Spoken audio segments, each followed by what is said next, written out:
Hey guys, Minehead TV here, and today we're gonna be doing some more Blender. So so my last and my first Blender Minecraft tutorial was so wildly popular here that it's like by far the most popular video on my channel. So I definitely decided I needed to make a part 2 to it. So you guys can download what I've got here. It's just a basic set that I built that I'm just gonna use here. It's pretty simple, not much to it, but it's enough for practicing. And this is the new updated R- rig, and it's pretty sweet. So I'm gonna turn on screencast here. This is a new thing too. So now you guys can actually see right here what buttons I'm pushing as I push them, which will help if I get moving a little quick and don't actually say everything I do. So the cool thing about this rig, I'm actually going to delete the cape. I don't really want that there. So the cool thing about the new rig update that he's done is it adds an IK rig and a face system. So now Steve here has a face, which we can control through this control box here. So we can make his eyes do that, and actually if you turn this off, you can see it sort of does like that. You can make it blink, pupils, you can open his mouth and move it like that, so you can kind of you can shift the mouth from side to side. Lots of neat things there. You can move his jaw, like when he's talking.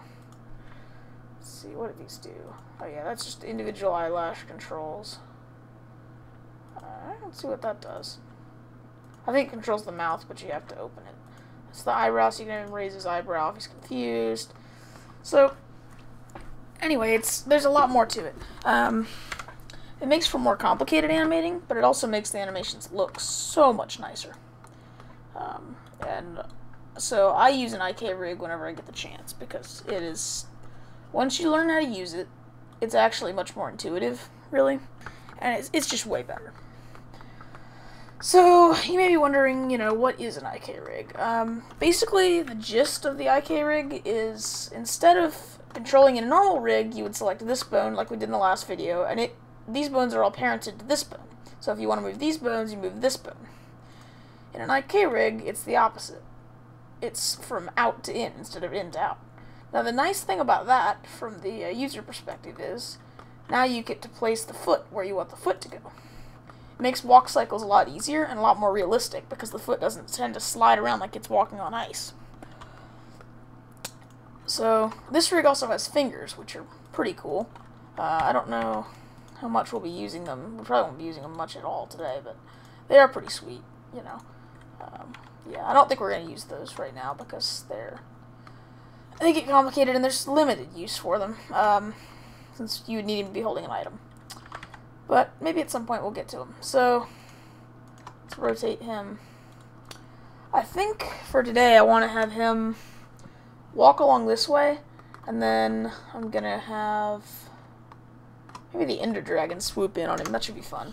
So, what we want to do is rotate him. Well, I'm walking like that, kind of, so, maybe not quite straight, yeah, like that. So he's kind of coming this way, towards the camera. So I'm going to push period here on the numpad, which will pull us in somewhat close to him. Alright, so we're on frame 0, and the first thing we're going to do is just select down here and do location, rotation, scale. Alright, so I'm going to go ahead and set a keyframe for everything here for him. So he should be all keyframed up, right? Huh, I didn't set it that time. Okay, weird. So select each individual bone then and do a keyframe. Let's just do that, just to make sure that works. Okay, that did it. I don't know why it didn't work a minute ago. Sorry about that. Okay, so what we're going to do is begin to animate him walking. So what we want to do is we're going to start him off like he's in mid-step, meaning that this is going to have to be down a bit, and this bit is forward like that. There we go. So the tricky thing you have to be real careful about when you're using an IK rig is that you avoid any bounce. Because there's a huge tendency to get these weird bouncy steps. What? Why is it not keyframing? I don't understand why it's not locking in these keyframes. Just spam it, I guess. If I spam it, now it works. Okay, I'm just going to have to spam it. That's really odd. Okay. So, we're going to have him... I don't want the fingers. Have him kind of have him move forwards. Like that. So, hang on. First thing we need to do is move forward 10 frames. So, 10 frame walk cycle I think is good. We're going to pull his legs forward like that. So, he's taking the step. This can be up a bit and forward a bit. And that is coming forwards a bit. Like that. I really don't know why it's doing that to me, but anyway. So we're going to play that. That looks interesting. Let's give it another 20 frame here. So IK rigs take a little bit of experimentation. They're a little bit, like I said, they're just trickier than a normal rig, and they take a little bit more time to kind of get used to. And sometimes I still even have a hard time getting used to them. Like that's way too far forwards. So that's got to be there. It's also way too low.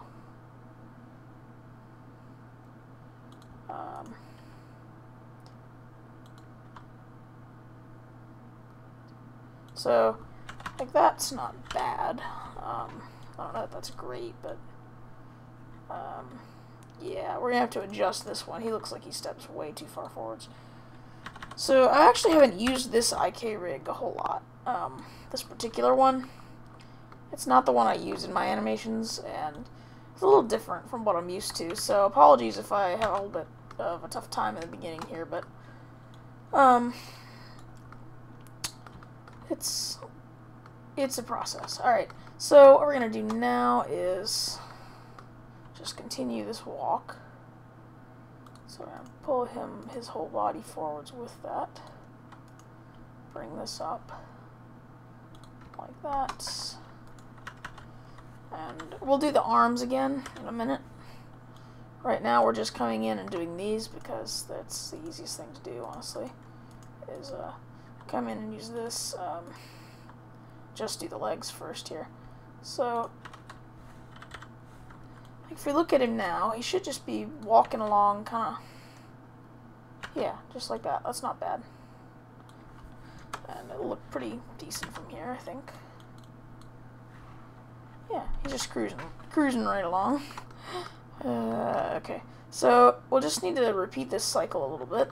At this point, I'm probably going to speed up the footage of me doing this so that you guys don't have to watch all of it at real time, because it's basically just going to be the same exact thing over and over again.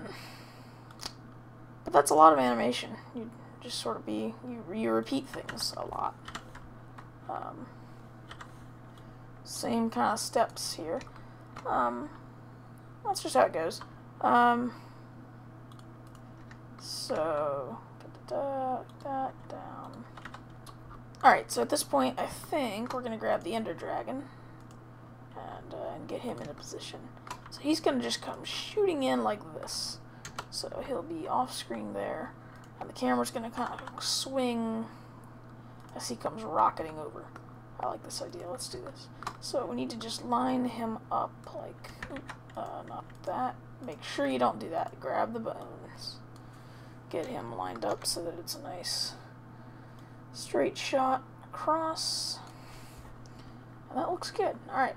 So, Steve's been walking, so I think about here is where we want to start moving the Ender Dragon. So, let's see, we gotta get him into position. So, let's see. Alright, let's roll. So, we want to keyframe him here, and then by there, I think we want him over, kind of flying over like this. We're gonna want to work on his. We're gonna put in like the rough motions, so you know he's gonna be See, when he's here, he's gonna be like up in the clouds, swooping in. So actually, we'll want to undo that and the keyframe there. Let's have him be like up here, on his way down, right at the start of the animation. Here, and then by here, we want him kind of diving in, so that he is, and this thing can be, I don't want to move this in some.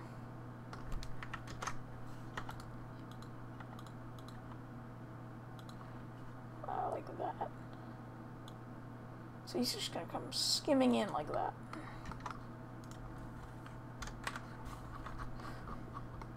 Yeah, this is going to work. Alright, so looking from this side. So next thing we want him to do is skim in like that, but be like there. And by this point, the camera will have swung up, and you'll be able to see him, and Steve will be staring up at him. Yeah, so like that. I want to see how that looks timing-wise. Yeah. Cool. Okay, so he's just... Alright, and then... so now we want to continue to have him fly off like this. So he's gonna...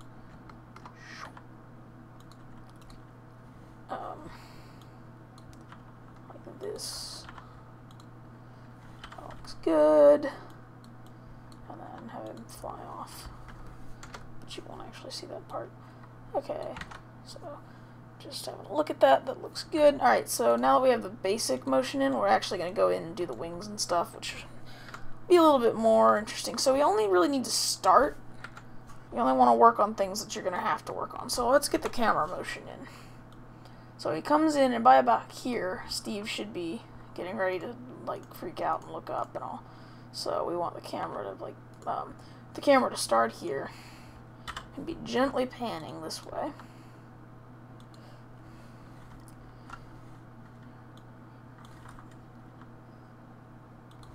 Like that, just so there's some slight motion. And then we want it to kind of continue to pan just a tiny bit. You know, so it's like that. And then right about here, we're going to have the camera just jerk up like that. So it's sort of... And then you just see the Ender Dragon just shoot past as Steve freaks out and spins up to look at it.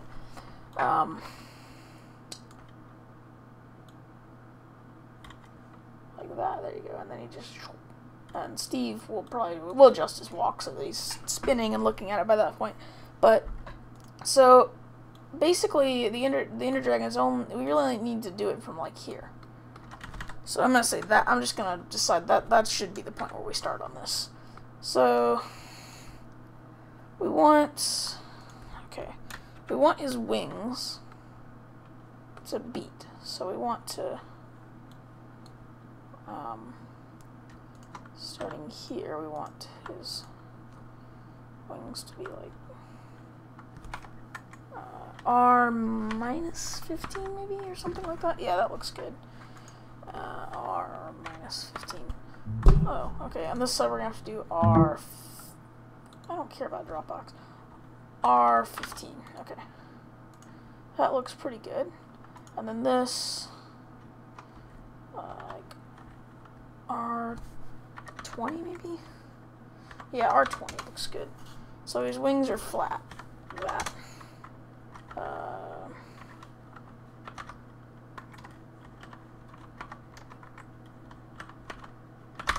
There we go. Alright, so that looks cool. His tail, we're going to want to arch.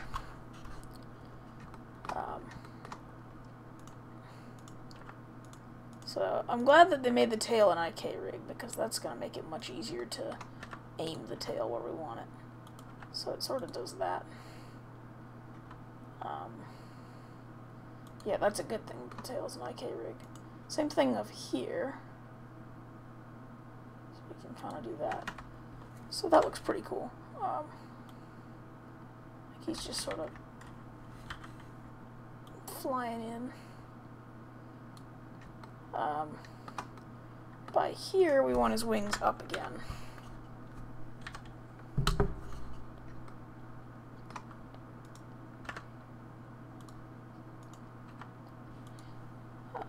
So kind of, actually we want these in a bit like that still.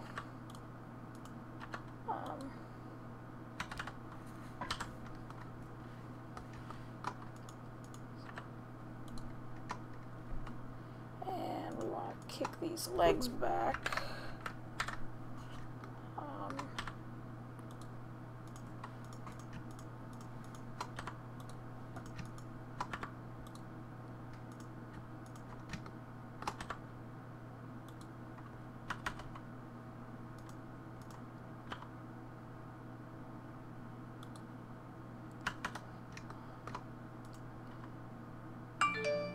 Oop, apologies for that.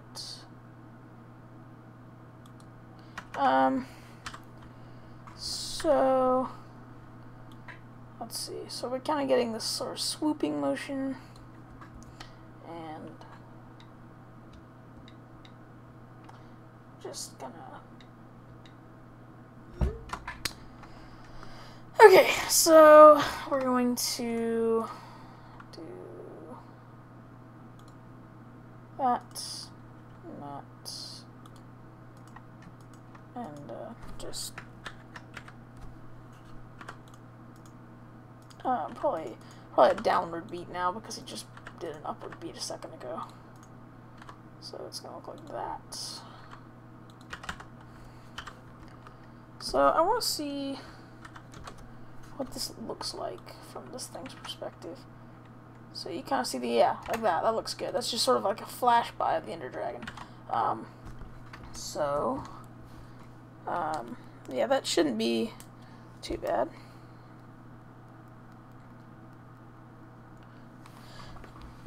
Okay, so next thing we need to do is fix Steve's walk cycle. Right here. Okay, so let's see, right about there is when we want him to look up, so that you get this sort of lead in. We don't want him to look up right as the camera pans, because then you'll miss him looking up. So you want him to look up, actually about here. So I'm actually just going to delete everything we did after that point, because we actually ended up having the dragon up here a little bit sooner than I thought we would originally. I think I just deleted the camera's keyframe, didn't I? Alright, well right about here. Right here we want the camera to have shot up like that. So it's sort of, you know, it's just, and I get to do that, so it's da-da-da-da, ta-da, dragon. So, like, leading into that, Steve, right about here, you know, he'll be taking his, okay, camera pans up a little sooner than I would like that maybe, so you just get the edge of the dragon, like, I think that's cool. What the? We must have really messed something up a minute ago. Let's just undo most of these changes we just made to the dope sheet. We really screwed some stuff up. Okay, so right now it looks fine. Dragon flies off. Okay. Gotta fix that. So we don't want to delete the camera mess. Only the Steve stuff. From really there onwards, or from here. Just want to delete that. Okay. Want to leave everything else the same. Meaning that, you know, he takes that step there. And we want him to kind of spin. Like, what the heck? So yeah, he's finishing taking his step. And right here, we want him to be like, what are we going to do? We want him to be like what on earth is that?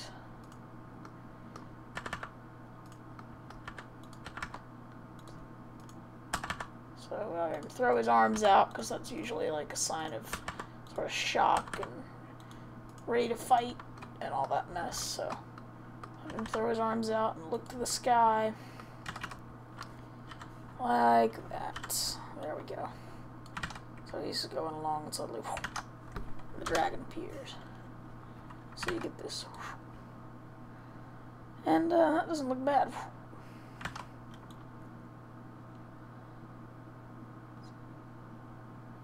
Alright. That's actually pretty darn good, actually. I'm pretty happy with that. So I think let's get a render of what it looks like right about there. Just mostly for curiosity's sake.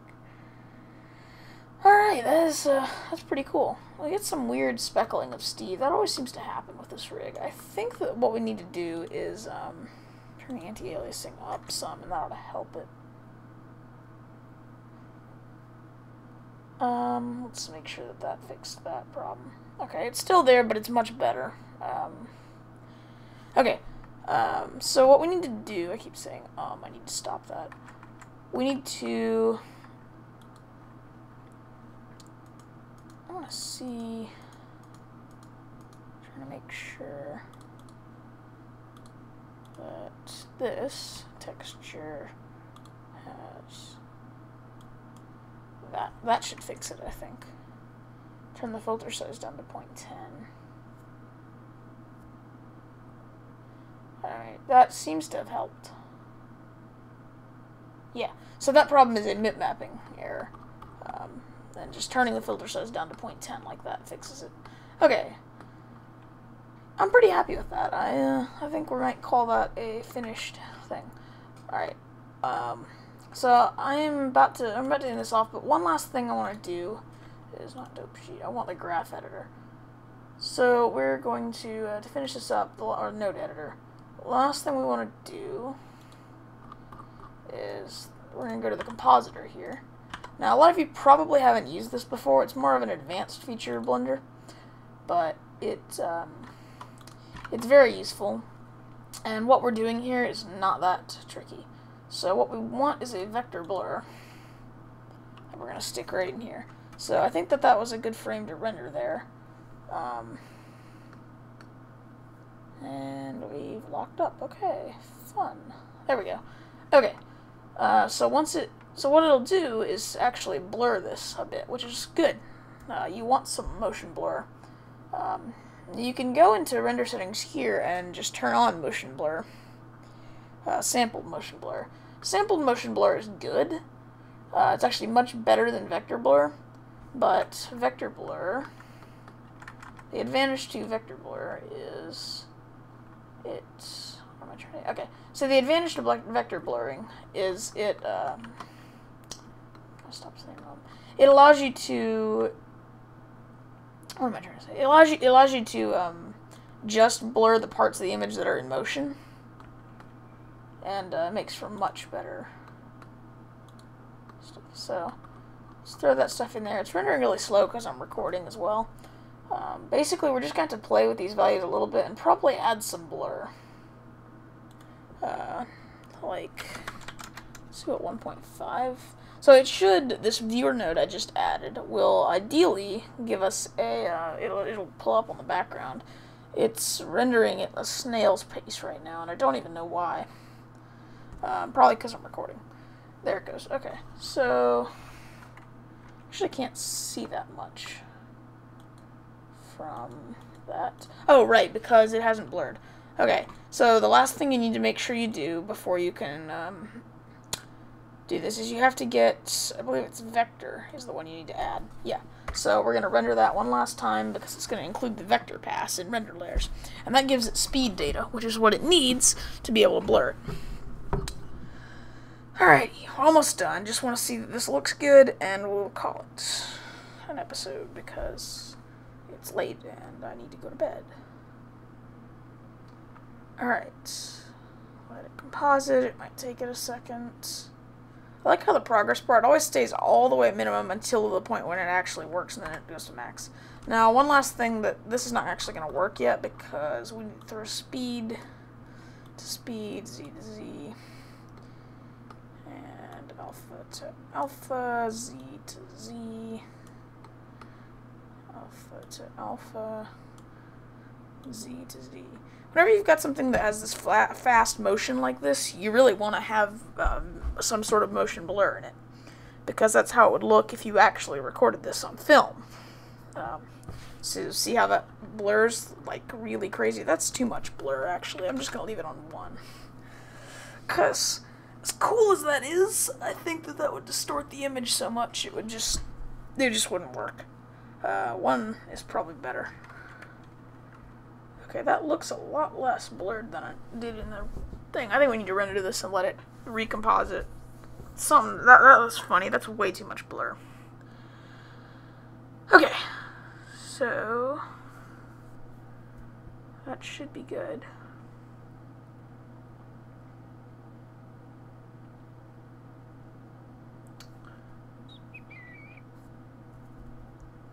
Yeah. Okay, that's cool. That's really blurry, but that's kind of what we want. Alright, just gotta test this and we'll be good. So I am gonna render this out and stick it on the end of the video. So you guys can see what we'll be creating. Actually, I'll probably put it at the beginning, so you guys have probably already seen it, just to show what we can create with this, and what the final product looks like. I should throw in the disclaimer that this is not up to the quality of my normal animations. That's because I just made it for you on camera in 30 minutes, and it's way below my normal quality level, but alright, so what I was checking there is to make sure that it didn't blur everything normally. Alright, we are good. I'm Minerhead TV. Thanks for watching, guys.